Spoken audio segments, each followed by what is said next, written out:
তপসিয়া এলাকার আমরা দেখলাম মুখ্যমন্ত্রী একটা কড়া অ্যাকশন নেওয়ার পরেই একাধিক বেআইনি যেগুলো এখনো নির্মাণ হচ্ছে, আগে তো হয়ে গেছে কিন্তু এখনো প্রচুর নির্মাণ হচ্ছে।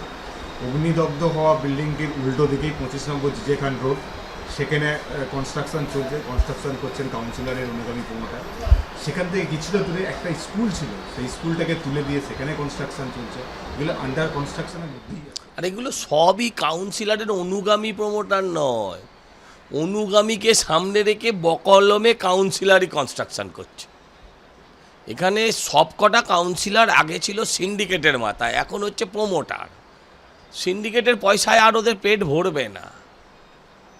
হ্যাঁ, হাতিবাড়ির খবর নিতে হবে, তারপরে শান্তিনিকেতনের খবর লাগাতে হবে।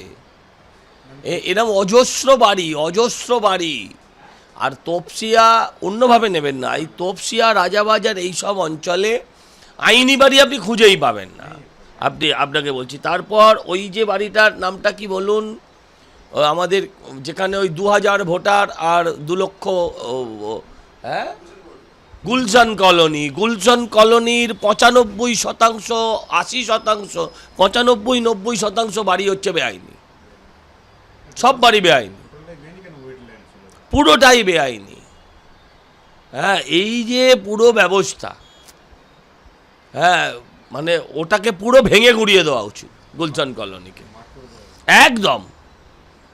এখানে আমি একটা প্রশ্ন আপনাকে রাখবো, কারণ জাভেদ খান যখনই এই প্রশ্নগুলো ওনাকে জিজ্ঞেস করা হয়, মানে একটা কথা বলে এটা সিপিএম এর আমলে তৈরি হয়েছে, কিন্তু প্রশ্নটা তো সিপিএম এর আমলে যদি কোনো অন্যায় হয়ে থাকে, না, সিপিএম এর আমলে উনি কাউন্সিলর ছিলেন, সিপিএম এর আমলে ওনার পুরসভাও ছিল, শুধু কাউন্সিলর না, পুরসভাটাতেও ওনারা ছিলেন একটা সময়। আমার প্রশ্ন সেইটা নয়, আমার প্রশ্ন হচ্ছে সিপিএম এর আমলে যদি কোনো অন্যায় হয়ে থাকে, তাহলে সেই অন্যায় ন্যায় পরিবর্তিত হয়ে যেতে পারে না তৃণমূল আমলে। কার আমলে কথা নয়, অন্যায়টা কবে হয়েছে বড় কথা নয়, আজ থেকে যেন অন্যায়টা না চলে, আজ অ্যান্ড অনওয়ার্ডস।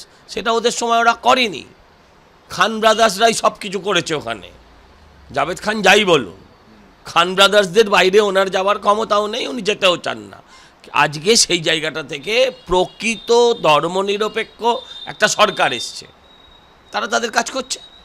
আরেকটা কথা অনেকেই বলছেন ওনাকে, যে এখানে সবাইকে পয়সা দিলেই হয়ে যায়, আর কোনো লাগে না, সেখানে পুলিশ পয়সা খায়। কে বলছেন?